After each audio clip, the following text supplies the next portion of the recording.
este gran obispo que fue Monseñor Fulton Sheen, que debería ser ya beato, decía: antes las almas se acercaban a creer en Dios por el orden del universo. Ahora se acercan por el desorden de su interior. De eso vamos a tratar de hablar en esta plática de este día. Nos puede servir también para entender la importancia de este tema.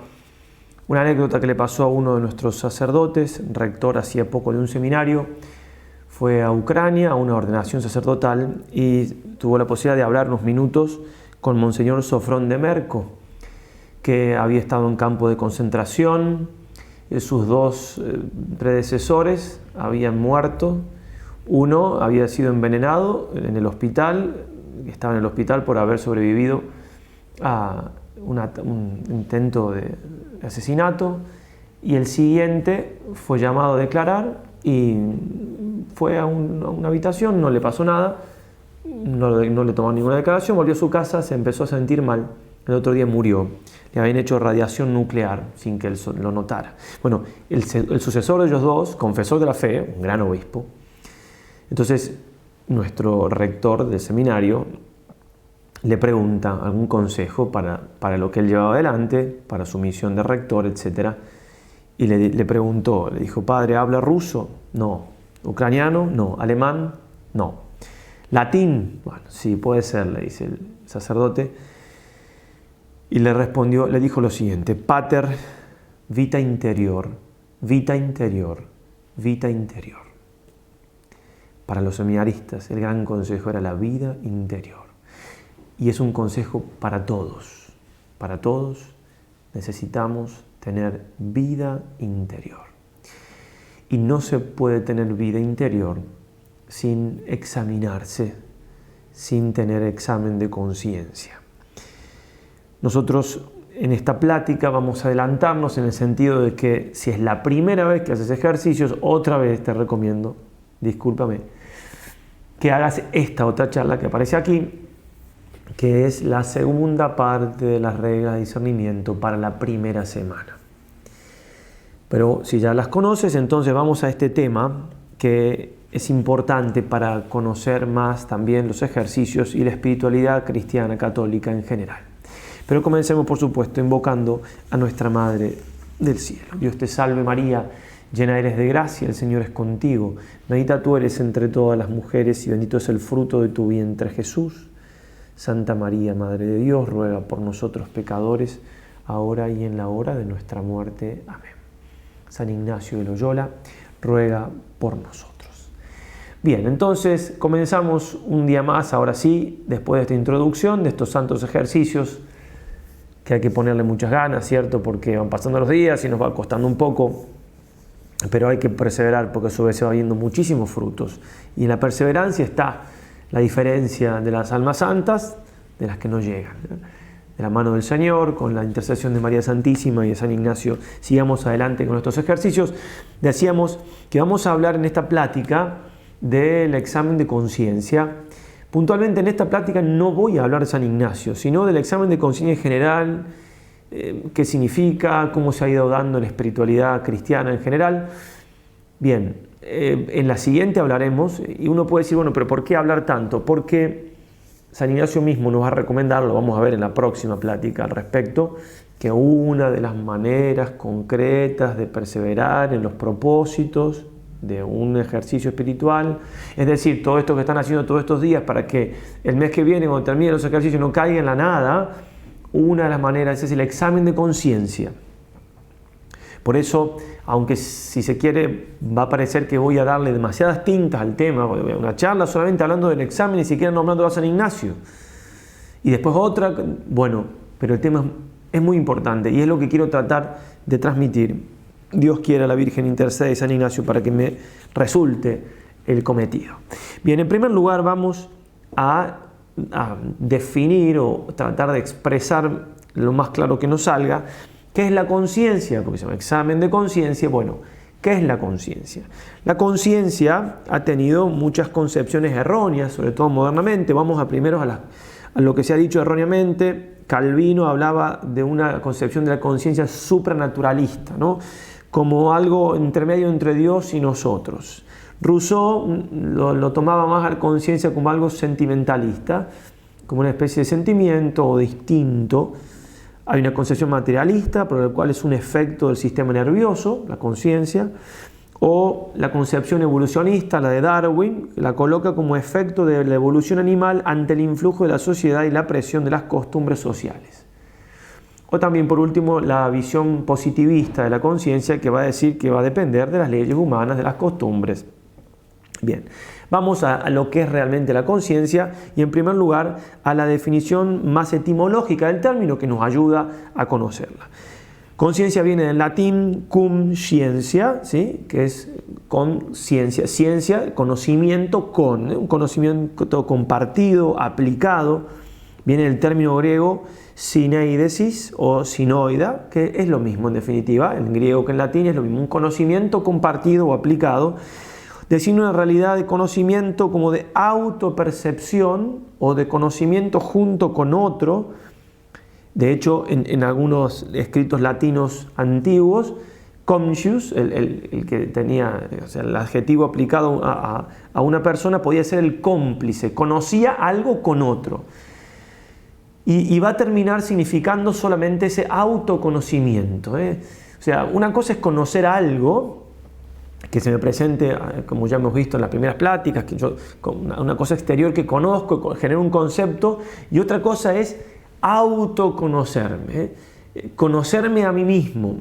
De algún modo estoy haciendo la actividad más propia del ser humano en cuanto que no hay posibilidad de que un animal que no sea racional como nosotros, que tenemos, pueda conocerse, porque la capacidad de reflexión del alma, vamos a ver, también hay una conciencia psicológica, pero solamente es posible para nosotros. Por eso es tan importante, porque si no tenemos conciencia, valga la redundancia, de nuestra conciencia, vamos a vivir de una manera muy superficial. No olvidemos, como ya citábamos en pláticas de hace 2 años, esa frase que está el cardenal Sará de Bernanos, que dice que no entiende nada de la cultura moderna quien no se da cuenta que es un continuo ataque a la vida interior. Estamos rodeados de un ataque a que no tengamos vida interior. Uno lee escritos de San Alberto Hurtado del siglo pasado, del año 50, por ahí un poquito antes incluso, de Hugo Guas, un gran escritor argentino, que lo mismo, en la misma época, escandalizados de las revistas y el cine y la vida interior que se pierde. ¿Qué pasaría ahora, verdad? ¿Qué dirían ahora? Bien, por eso más que nunca hay que tomar conciencia de nuestra conciencia. La conciencia psicológica es la conciencia que tenemos de la autopercepción de nuestros propios actos, de nuestro propio ser, lo que decíamos recién. Solamente somos nosotros capaces de eso. También está la parte de los sentidos externos, que se da digamos, el ojo tiene la capacidad de ver, pero yo tengo un sentido interno que me hace tener la capacidad de saber que veo. Bueno, pero sobre todo es una cosa de la voluntad, la inteligencia, que vuelve sobre sí mismo por ser espiritual. Bien, y este es el sentido que dice, por ejemplo, la Real Academia Española, en la 6ª acepción dice: conciencia psicológica, facultad psíquica por la cual el sujeto se percibe a sí mismo en el mundo. Pablo VI, hablando de esta conciencia, ha dicho: es una especie de vigilancia sobre nosotros mismos. Es un mirar en el espejo de la propia fenomenología espiritual, la propia personalidad. Es conocerse y, en cierto modo, llegar a ser dueño de sí mismo. Bien, es vivir en un poco la vida interior, ¿no? O sea, una conciencia psicológica la tenemos todos, pero digo, uno puede darle más importancia, menos importancia, y repetimos, el mundo moderno nos hace vivir hacia afuera. Bueno, ahora está la conciencia moral, que es de hecho de esto lo que vamos a tratar, que es la misma conciencia psicológica, pero en cuanto hay una percepción de la bondad o la maldad de mis actos.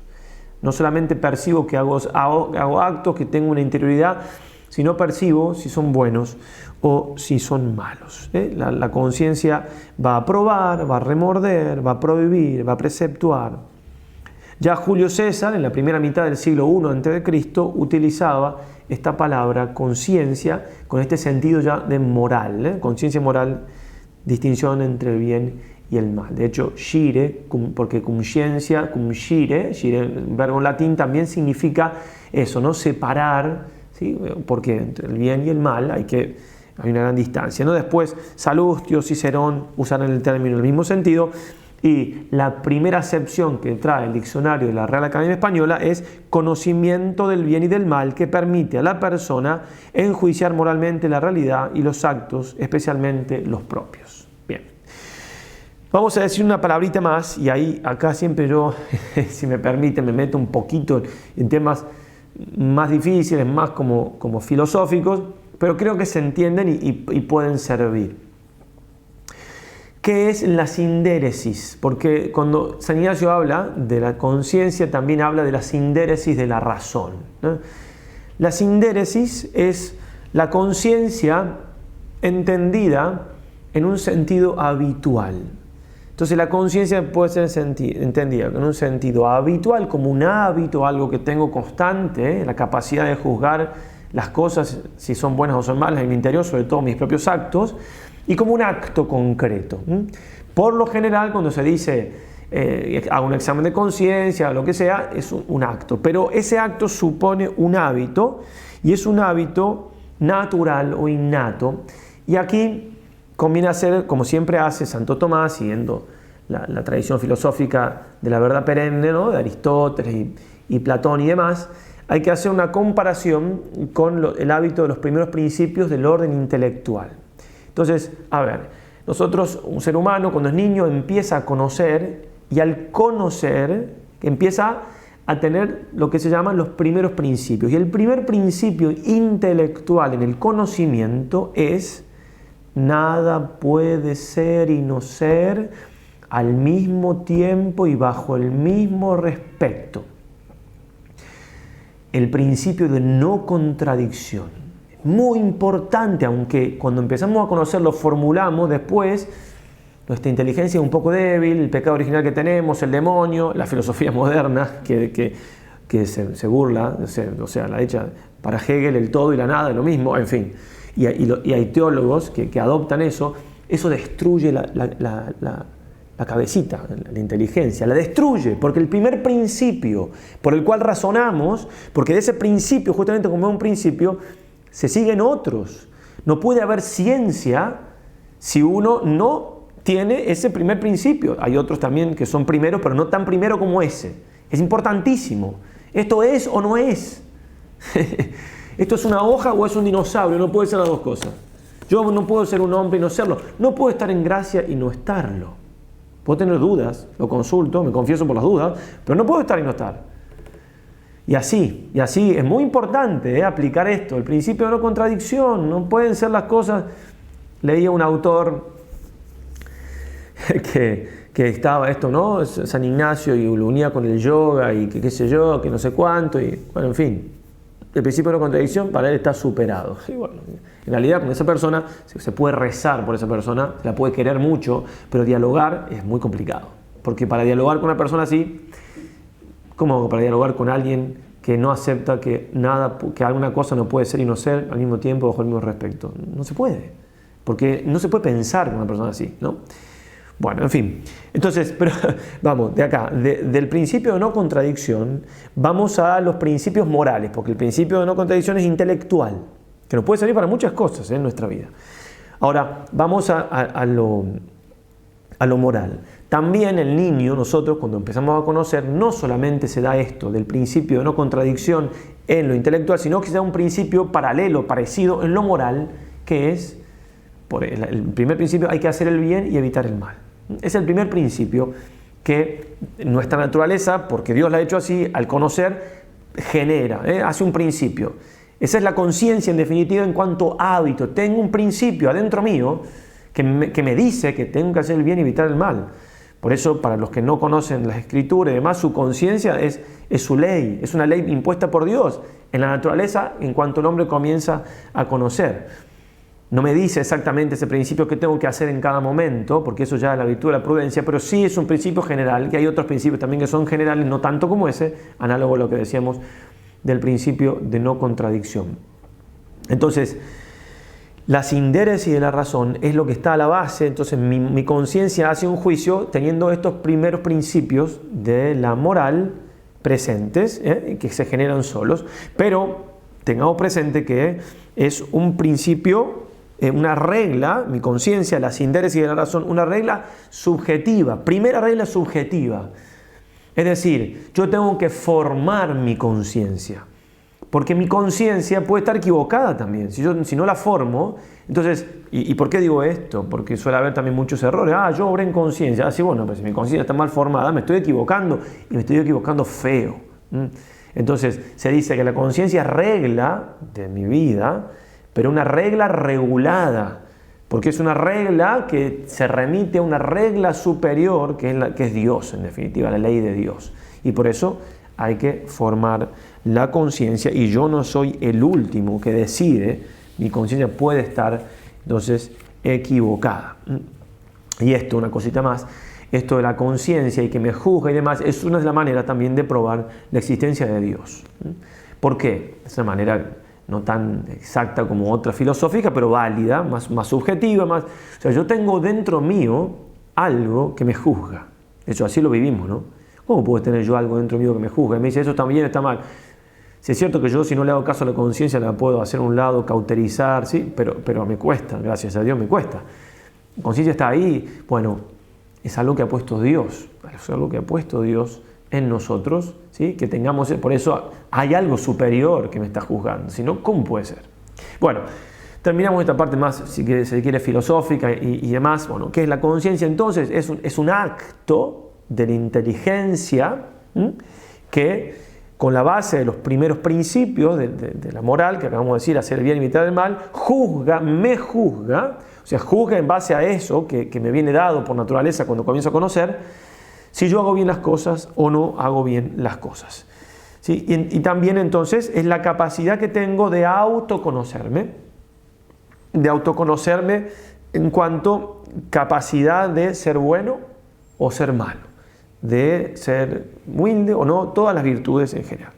Bien, lo que vamos a hacer ahora, después de hablar de la conciencia, vamos a ver la importancia de lo que es examinar la conciencia. En definitiva, es hacer uso, si se quiere, de la conciencia. Porque todos tenemos conciencia, pero puede ser que no la usemos, ¿sí? No la examinemos, no hagamos ese acto de aplicación de los primeros principios de la sindéresis de la razón, es decir, la conciencia en cuanto habitual, no la apliquemos a nuestra vida de todos los días por medio de un acto concreto que es un ejercicio voluntario que hacemos y muchas veces ascético, es decir, que nos cuesta. Recordemos que San Ignacio dice que los ejercicios espirituales, todo modo de examinar la conciencia, le da una importancia grande. Por eso es que vamos a hacer toda esta charla.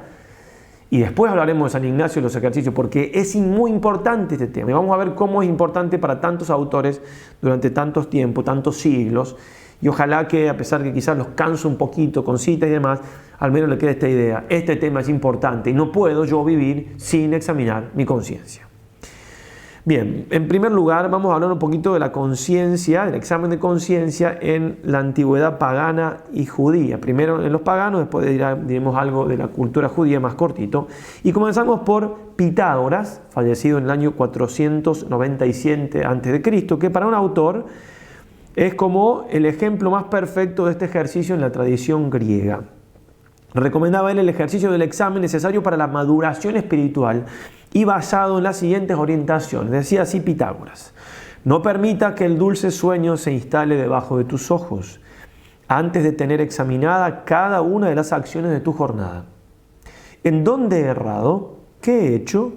¿Qué he omitido de lo que debía haber hecho? Sigue de aquí en adelante el examen. Si tus acciones no fueran buenas, repréndete. Alaba si fueron buenas. Hasta ahí Pitágoras. Sócrates, fallecido en el año 399 a.C., importantísimo Sócrates, considerado fundador de la tradición filosófica occidental, también parece ser quien hizo brotar en la conciencia occidental la práctica del examen, pues la tarea socrática era invitar a sus contemporáneos a examinar sus conciencias, a preocuparse por su progreso interior. De él es el conocido Conócete a ti mismo, que obviamente es un acto de reflexivo de conciencia. Tengo que conocerme a mí mismo, conocerme también si mis actos son buenos o son malos, Y él va a decir, no solamente eso me lleva a interiorizarme, sino a buscar a Dios. ¿Sí? Sócrates, te acordarán, ¿no? que por enseñar la verdad, al final lo terminaron matando, lo envenenaron, ¿no? Realmente es una especie de mártir porque murió por la verdad. Y la verdad sabemos que es Jesucristo, aunque todavía Cristo no había venido al mundo. Bueno, eran hombres no solamente muy inteligentes, sino con una vida muy recta, muy fieles a la verdad en su interior, a la conciencia.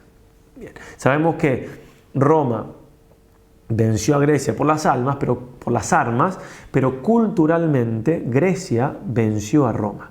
Entonces, toda la sabiduría griega pasó a las escuelas romanas, las escuelas helénicas, o sea, las escuelas de influencia griega, y donde más se ve esto que estamos hablando, el examen de conciencia y demás, es en la escuela estoica, fundada alrededor del año 300 a.C. por Zenón de Sitio, que murió en el 263 a.C. Vamos a hablar de dos representantes de esta escuela. Uno fue Séneca, muy conocido, que buscaba que su filosofía no fuese algo abstracto. A veces se piensa, ¿no?, que los filósofos, tanto los griegos y demás, o la filosofía una cosa. No, era gente que usaba, es un arte de vivir. Y de hecho, en Grecia, los filósofos eran tenidos por antirreligiosos, porque la gente más sencilla eran politeístas y ellos como razonaban más, como eran más inteligentes. Por eso los filósofos creían en un primer principio. Entonces eran como los ateos de su época y a veces los condenaban, ¿no? Y en este sentido, entonces, todos los que hoy en día dicen, no, los cristianos, los católicos, son todos unos infantiles. ¿Cómo van a creer que existe Dios? Escuchame una cosa, eso dejárselo a los indios, claro que había tormenta y bueno, qué sé yo, que recemos para que Dios, bueno, las culturas que me contaba hace unos días aquí, claro, aquí está lloviendo poco, aquí en Manresa, y bueno, antes, en varios lugares de España, cuando había poca lluvia, se hacían procesiones y se rezaba especialmente pidiendo la lluvia. Contaban que un niño, una vez, procesión para pedir la lluvia, y se fue con el paraguas, y fue el único que no se mojó. Eso es una fe de un niño. Bueno, si vamos a rezar para que llueva, lloverá. Y llovió. Bien. Entonces digo, no solamente aquí a los indios, en definitiva a la gente de antes, como no conocía tanto la ciencia, entonces tenía fe de que había algo porque tenían que poder vivir. Bueno, vamos a Grecia entonces, ¿sí? Hablando con un chico, buen chico, digamos, por otro lado, pero ateo, dice, bueno, ¿te parece que Aristóteles era un tonto, verdad? Porque claro, él tenía no creencia, él sabía que existía un primer principio y que era a quien llamaba Dios. Bueno, obviamente ahí no me dijo nada, porque claro, se quedó pensando. Bueno, entonces, digo, esto, en definitiva, lo que venimos diciendo de esta gente no solamente de una intelectualidad muy grande, sino de un arte de vivir muy bien. Aristóteles también escribió, si no nos vamos a citar acá, pero escribió la Ética Nicómaco, es una obra impresionante y comentada por muchos autores, por Santo Tomás, entre otros. Bien, entonces, volviendo después de nos fuimos un poquito de Séneca. Séneca entonces va a recomendar a sus súbditos, Séneca murió en el año 65, a escucharse a uno mismo todo el día. Va a decir también que el autoconocimiento significa el inicio del camino ascético, ese camino de la purificación. También va a decir que el primer paso es la separación física para vivir esa vida interior profunda, pero que no servía de nada si no había una profunda autoconciencia. Decía que nos hacemos cada vez peores porque, comillas, nadie examina la propia vida. Pensamos, aunque pocas veces, en las futuras acciones, en las del pasado nunca, y sin embargo, del pasado vienen luces para decidirnos con respecto al futuro. Epícteto, otro estoico de renombre, recomendaba la práctica del examen de conciencia. Afirma él, a cada cosa externa que se te ocurra, vuélvete a ti mismo y descubre entre las facultades que tienes cuáles puedes utilizar sobre ellas. En cuanto a la cultura judía, brevemente vamos a mencionar a Filón de Alejandría, fallecido en el año 45 después de Cristo, miembro de la aristocracia y considerado el pensador de la síntesis entre la observancia judía y la ascesis pagana. En una de sus conocidas alegorías afirma: ¿por qué haces indagaciones acerca del sol para saber cuál es su amplitud, si es mayor que la tierra? ¿Por qué preocuparte por los rayos de la luna para saber si la luminosidad viene de otro lugar o si le es propia? ¿Por qué saltar así de la tierra hacia el cielo? No busques, oh amigo, conocer aquello que está por encima de ti, sino aquello que está cercano a ti. O mejor, busca incansablemente conocerte a ti mismo. ¿Cómo te vas a conocer? Vete a Harán, a la ciudad de las excavaciones. Examina las cuevas de los sentidos, lo dice de manera alegórica, ¿verdad? No te doy una orden mayor que aquella de mirar a tu propia alma. ¿Sí? Mirar a la propia alma, examinarse, hacer reflexión sobre los propios actos.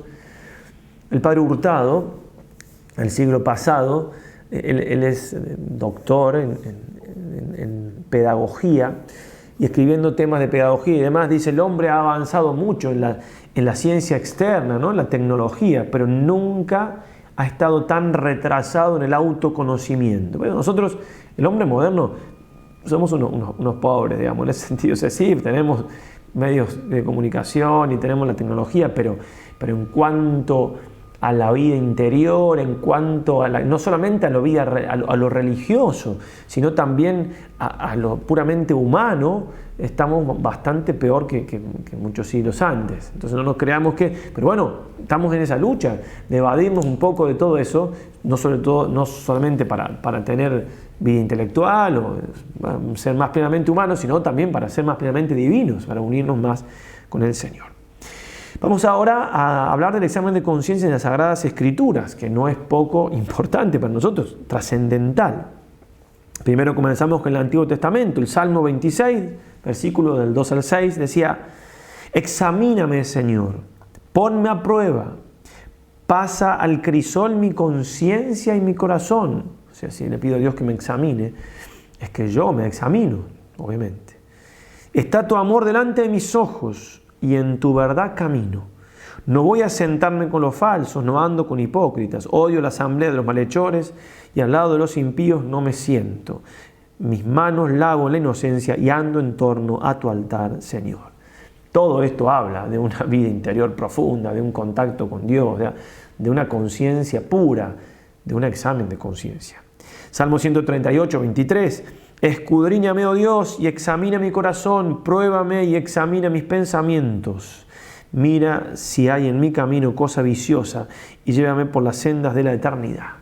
Todo esto también nos habla de lo que vamos a referir un poquito ahora y después en las próximas charlas que hablemos del tema, de que el examen de conciencia no es una actividad solamente personal, sino que también evoca la presencia de Dios. El examen de conciencia cristiano es oración. Algunos otros textos de la Escritura, Salmo 142, 8. Dame a conocer, Señor, el camino por donde he de ir, porque a ti levanto mi alma. El libro de Daniel 10, 12. Desde el primer día en que diste tu corazón a entender y a humillarte en la presencia de tu Dios, fue oída tu oración. Que diste tu corazón a entender. De eso se trata. Corazón en sentido amplio, ¿no? Obviamente no está hablando de nuestro corazón en cuanto a un órgano que late, ¿cierto? Es la interioridad del hombre que se da a entender. Jeremías 12:3, tú, Señor, me conoces, tú me ves, tú penetras los sentimientos de mi corazón. Dios me conoce. Claro, si el salmista dice eso, repito, es que él también se conoce, también busca conocerse. Dice el Señor, el que obra la verdad va a la luz. Si yo no quiero que Dios me mire, que lo que hago y demás, no le voy a pedir que me escudriñe o que me conozca, ni voy a hablar del tema. Dice también el libro de los Proverbios, capítulo 16, versículo 18, el derrumbamiento viene precedido por un deterioro y por un mal pensamiento.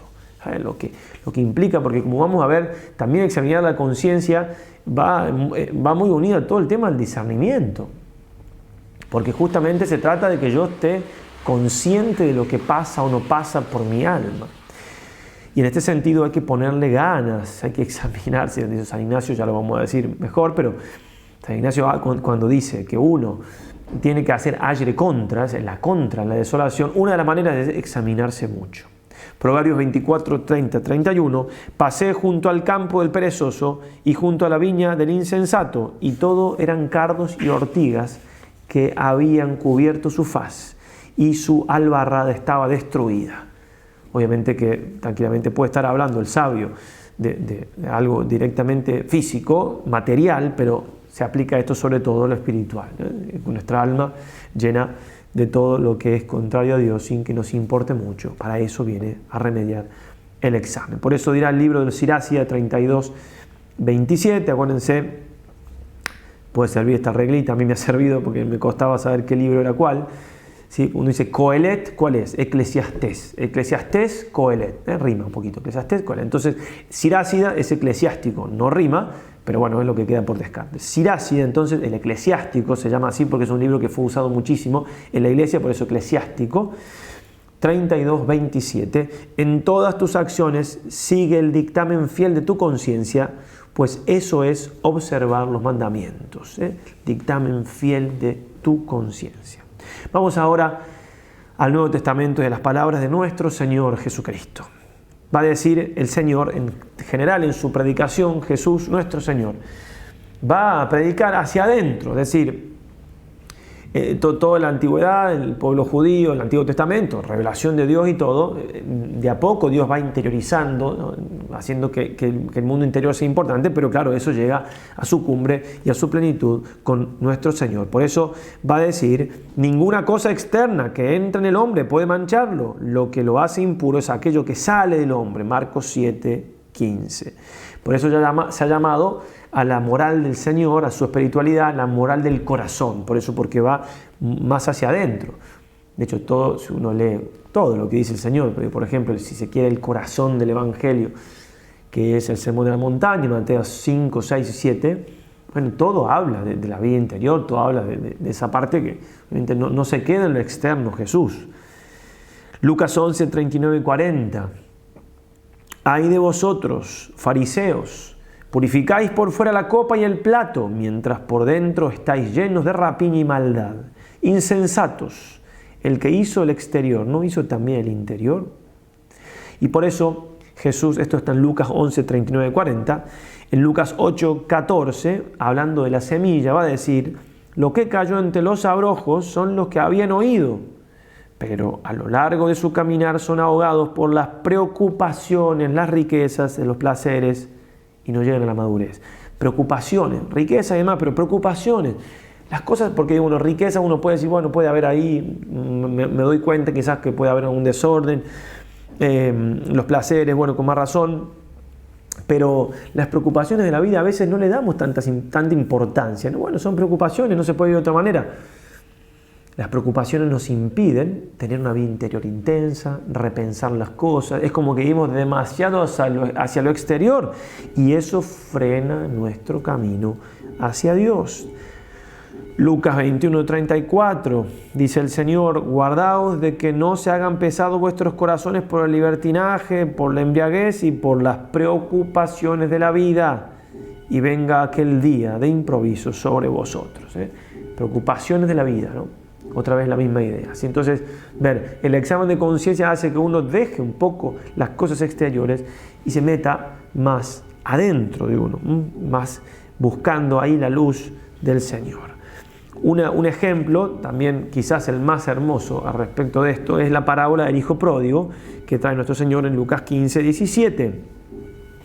Después que había pecado, como estaba dando a comer los cerdos y no podía comer las algarrobas que le daban los cerdos, dice la Escritura, y entrando en sí mismo, dijo, ¿cuántos jornaleros de mi Padre tienen pan en abundancia? Etcétera.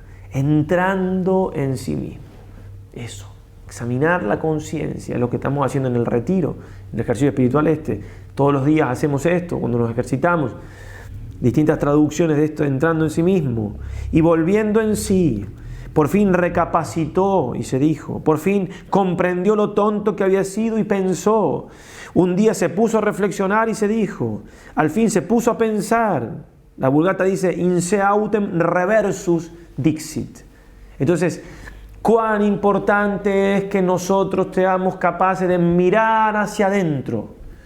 Repito, ¿no? De que podamos tomar distancia de las cosas que nos distraen y nos recontradistraen y nos super, archi, ultra, hiper distraen, etc. Y en silencio significa no ruido, no música, nada, poder meterme en mí mismo, sino para buscar un egoísmo, para mirarme el ombligo, eso hace el yoga, no, es para justamente conocer qué hay en mi interior. Y como vamos a ver, ahí está muchas veces la luz de Dios, no porque seamos una chispa divina nosotros, sino porque justamente, como decíamos, la sindéresis y los primeros principios es el núcleo sagrado donde Dios nos habla. Lo vamos a citar al final un texto de Juan Pablo II al respecto. San Ambrosio, comentando esto del hijo pródigo, dice: muy oportunamente se dice que volvió en sí porque se había separado de sí. Vivimos hacia el exterior, perdemos nuestro núcleo más central. Y el que vuelve a Dios se vuelve a sí mismo también, como el que se separa de Jesucristo también se separa de sí. Hermoso para meditarlo. San Agustín va a decir: volvió en sí porque se separó de aquellas cosas que exteriormente agraden y seducen y volvió su atención a lo interior de su conciencia.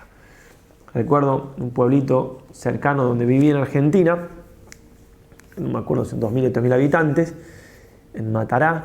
Se había roto la antena de teléfono que a su vez daba internet, y entonces el sacerdote decía que estaba re contento porque los jóvenes no tenían internet, era la única antena que había, y otra vez habían empezado a tener un poco de vida más normal, más humana y más, por tanto, cristiana. San Pablo, ¿qué dirá? Que cada uno se examine a sí mismo antes de comer este pan y beber esta copa. 1 Corintios 11, 28. Está hablando de examinarse antes de comulgar. Este texto es para encuadrarlo hoy en día.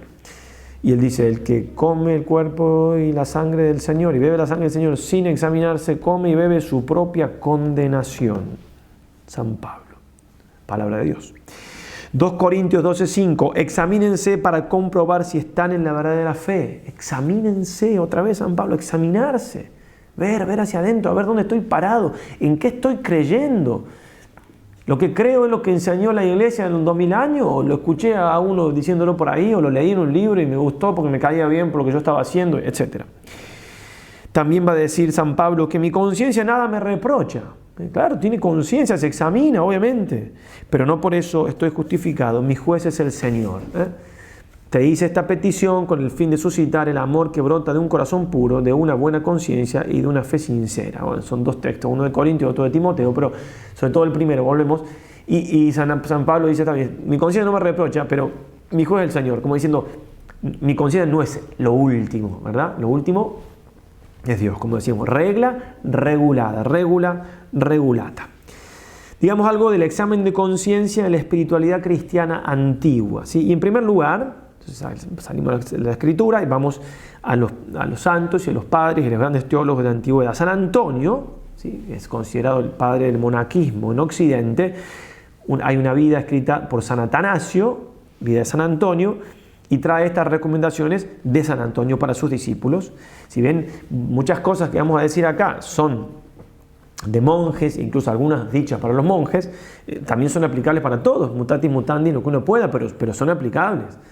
Recordemos, la vida monacal comienza cuando ya no hay en el Imperio Romano persecución. ¿Por qué? Porque se convierte Constantino.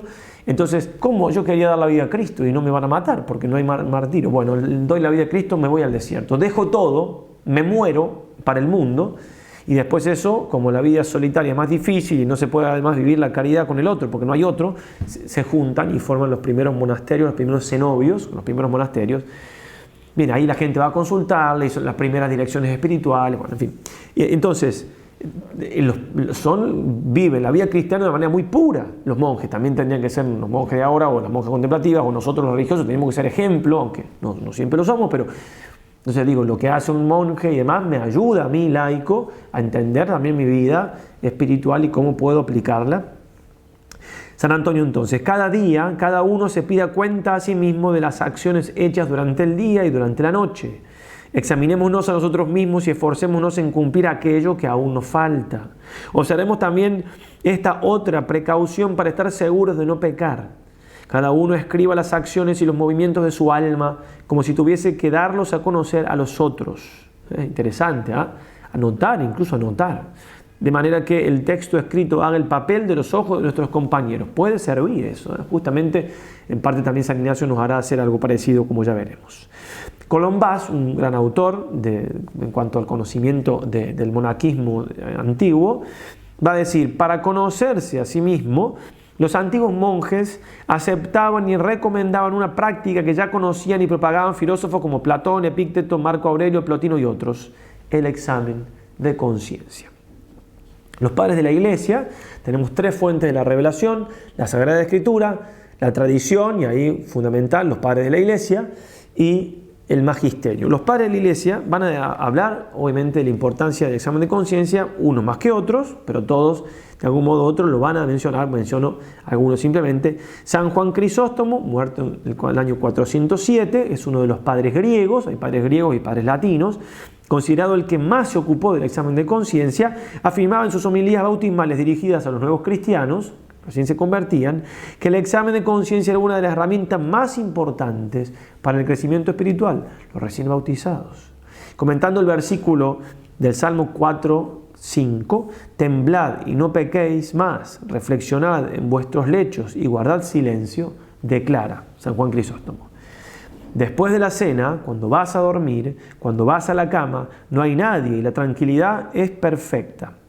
Nadie va a molestarte. Evoca entonces el tribunal de tu conciencia, preguntándote por todo lo que has hecho mal, recordándote los pensamientos que hayas tenido durante el tiempo de descanso, todo tiempo, no solamente la actividad, sino sobre todo el descanso, y clamando justicia a tu conciencia por todos los malos pensamientos. Es necesario que hagas este examen cotidianamente. No duermas jamás sin haber recapitulado las faltas de tu jornada. No duermas jamás sin el examen de conciencia. San Basilio, también otro padre griego, muerto en el año 379, decía: examina en ti mismo qué es lo que eres, haz todo lo posible para conocerte. Y los padres latinos, citemos uno de los más conocidos, San Agustín, muerto en el año 430, para él todo hombre que buscaba la verdad tenía que poseer una cognitio sui, conocimiento de sí mismo. Y decía: vuélvete a tu corazón. ¿Hacia dónde caminaste tan lejos, sino a buscar en ti mismo tu pérdida? Vuélvete al Señor. Date prisa, vuelve rápidamente a tu corazón. ¿Para qué ir afuera a buscar que si no te conoces a ti mismo nada te sirve, ¿no? Vas afuera, en definitiva estás buscándote a ti mismo, conocerte a ti mismo. Tú que como exiliado vagaste tan lejos, no te conoces a ti mismo y quieres conocer a quien te hizo. Qué interesante, ¿no? Qué profundo San Agustín. ¿Cómo vas a conocer a Dios si no te conoces a ti? ¿No? Y en este sentido, como decía al principio lo de Fulton Sheen, digamos, el hombre hoy en día con más razón, por el lío que tiene dentro, el hombre moderno busca a Dios. Bueno, pero por lo interior va hacia Dios. Vuelve a tu corazón, libérate de tu cuerpo. Vuelve a tu corazón, vas a ver entonces que fuiste hecho por Dios, porque en tu corazón está la imagen de Dios. En lo íntimo del hombre habita Cristo, en lo íntimo de sí renueva el hombre la imagen de Dios, y en esta imagen reconoce a su Creador. Nada que ver esto con cualquier manera de entender holísticamente que somos una chispa divina. No, por favor, es otra cosa, ¿sí? Vemos la imagen de Dios, porque claro, es volver a nuestro interior, lo que tenemos más profundo, nuestra alma, es lo más divino que tenemos, en el sentido de que es lo superior que tenemos. Entre nuestro cuerpo y nuestra alma, lo superior es nuestra alma. Entonces, es más fácil que yo descubra a Dios, lo que hay de Dios en mí, porque soy participación creada de Él, de su perfección, en mi alma, que en esta mano. Obviamente, ¿no? Bien. Es notable, como vemos a los grandes maestros de la espiritualidad, de la patrística, relacionar el examen de conciencia con el corazón del hombre. Es decir, que no es simplemente un rememorar, como quien lleva una cuenta, sí, a ver, puede servirnos una cuenta, ya lo vamos a ver después, pero sobre todo es una cosa de todo el hombre. ¿Dónde está mi corazón? ¿Por qué hice lo que hice? ¿A dónde me fui? En el corazón, no solamente en mis pies, que es más importante todavía. Y va a decir también San Agustín, como buenos negociantes debemos saber lo que ganamos cada día. Eso es muy importante. Un negociante todos los días se fija si ganó, perdió, cuánto ganó, cuánto perdió. Mi padre es comerciante, era comerciante, que en paz descanse, todos los días, ¿no? Era tema de conversación con mi mamá, cómo habían ido las ventas. Así vive un comerciante. Bien, no tiene nada de malo, siempre que eso no le quite lugar para otra cosa. Así tenemos que ser con nuestra alma. Así nos lo va a enseñar muy bien también San Ignacio. Muy conocidas son estas palabras de San Agustín, nover in me, nover in te, ¿sí? Que me conozca, Señor, y que te conozca, como que repetía eso seguido. Bien, eso es lo que buscamos, conocernos y conocer a Dios. Y cada cosa mi conocimiento me va a ayudar a conocer a Dios, y conocer a Dios también me va a ayudar a mi propio conocimiento.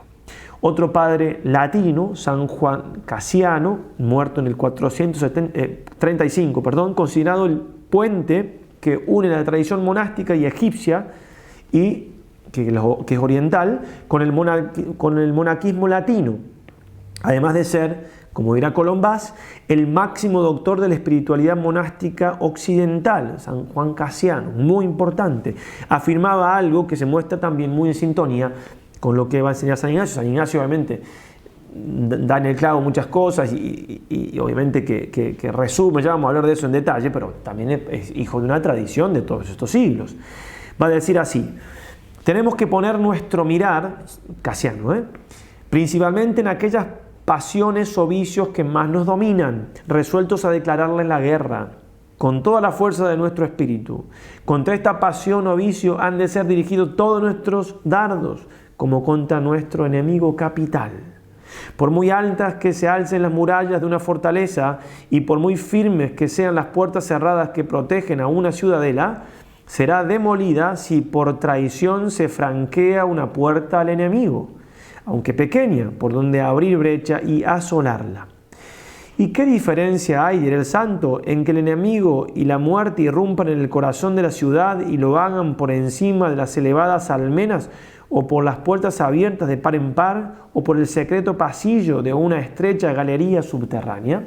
O sea, como sea, donde uno no tiene control, en el mejor de los sentidos, del mundo interior, por el examen y la reflexión, por ahí puede colarse el mal espíritu.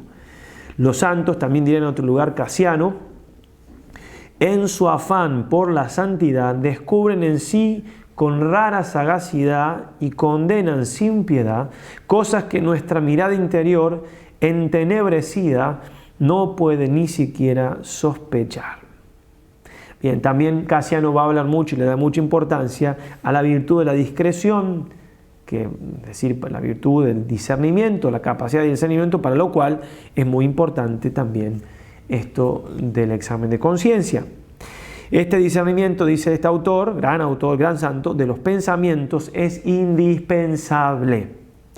Los procedentes del demonio se asemejan muchas veces a los que proceden de Dios, como las monedas falsas son frecuentemente muy parecidas a las auténticas, tanto que para diferenciarlas es necesario examinarlas muy de cerca. San Ignacio, por eso, como se acordarán, trae las reglas de discernimiento para la primera semana, que las damos en dos partes. En este caso les recomendaba ver la segunda parte, y la regla de discernimiento para la segunda semana, que se van también a identificar con más precisión al demonio, identificarlo cuando se disfraza, sobre todo como ángel de luz. Uno de los discípulos de Casiano fue otro gran maestro de espiritualidad, San León Magno, que también fue papa, muerto en el año 461. Y entre sus famosos sermones encontramos uno que muestra cómo para los padres los términos conciencia y, volvamos a decir, corazón caminaban juntos. El corazón en el sentido más amplio, obviamente, y conciencia en el sentido no solamente si esto está bien, esto está mal, sino involucrando todo el ser, todo el mundo interior. Y decía él: examínese a sí mismo cada uno de los fieles y busque discernir los más íntimos sentimientos de su corazón. Si encuentra en su conciencia los frutos de la caridad, usa corazón y después usa conciencia, no dude de que Dios está con él, pero esfuércese por ser cada vez más digno de tan gran huésped. Que no se vaya Dios de nuestra alma. Decimos algo más veníamos diciendo, ¿no? Entonces, lo último del examen de conciencia en la antigüedad cristiana. Antes habíamos hablado entonces del examen de conciencia en la Sagrada Escritura, antes del examen de conciencia antes de Cristo, en Grecia, Roma, algo de los judíos. Bien, y ahora decimos brevemente también el examen de conciencia en la espiritualidad cristiana medieval, hablando el Papa Benedicto XVI en una catequesis de San Simeón, llamado el Nuevo Teólogo, que falleció en el año 1022, decía el Papa: Encontró este guía espiritual en Simeón el Piadoso, es decir, San Simeón, el nuevo teólogo, en Simeón el Piadoso, o como un maestro espiritual, encontró un sencillo monje del monasterio de Studium en Constantinopla que le dio a leer el tratado de la ley espiritual de Marcos el monje. En este texto, Simeón, el nuevo teólogo, encontró una enseñanza que le impresionó mucho. Si buscas la curación espiritual, leyó en él, está atento a tu conciencia, o estate atento a tu conciencia. Todo lo que en ella te diga, hazlo, lo que ella te diga, hazlo, y encontrarás lo que te es útil. Estate atento a tu conciencia. Vamos ahora a la espiritualidad dominica y vamos a citar a una mujer, Santa Catalina de Siena, gran santa, fallecida en el año 1380, en cuya doctrina son claros también los fundamentos teológicos del examen de conciencia cristiano, y le da una importancia muy grande al autoconocimiento, como lo recuerda muchas veces en sus diálogos. En este percibimos, en los diálogos, que el examen asume importancia particular en la doctrina de la santa, que ella llama, en esto de examinar la conciencia, vivir en el mundo interior, valle del autoconocimiento, reconociendo humildemente su pequeñez y la grandeza de la bondad de Dios. Otra vez, desde nosotros mismos, nuestra pequeñez, nuestra nada, elevarnos a la grandeza de Dios. Va a decir así, o sea, esto se lo enseña Dios Padre a la santa en sus diálogos, ya tenía revelaciones muy importantes. El comportamiento de quien supera el amor imperfecto es: enciérrese en su casa para de ella salir en la perfección. Allí permanezca en vigilia de oración, conservando el pensamiento fijo en la imagen de mi Hijo, examinándose y orando, y con un deseo santo, humíllese ante las obras que opero en su persona. Eso le dice Dios a ella. Y el examen propuesto por Catalina ha de hacerse en actitud de oración, en la presencia amorosa de Dios. Y dice así también, le dice el Padre, dialogando con su hija, así Dios Padre, a Santa Catalina: busque ir examinándose solo por tu persona y mi bondad tan generosa. Esta es la actitud de quien ya llegó al último grado de perfección y, como ya he dicho, siempre vuelve al valle del autoconocimiento. Actitud que, sin embargo, no se opone al elevado estado de unión conmigo. Esto es lo primero que tiene que practicar con el fin de servirme en verdad. Bien, textos muy hermosos por ser de santos y por ser realmente cosas que ojalá nos muevan a darle importancia al mundo interior. En este tiempo vivimos, dirá San Juan Pablo II, en un eclipse de la conciencia, es decir, esa luz de Dios en el alma, por estar viviendo en un mundo ateo y bueno, por todo lo que eso implica, por haber dejado la verdad, por el relativismo reinante, etcétera, etcétera, etcétera. La conciencia está eclipsada, es decir, no tiene luz muchas veces. Hay que darle luz de nuevo. Hay que hacer que la conciencia vuelva a ser tan importante como siempre lo ha sido para un cristiano. Formarla, volver hacia ella, ponerla como un músculo, ¿no? Que si uno lo usa se atrofia. Bueno, vamos hacia allí. Se va aprendiendo.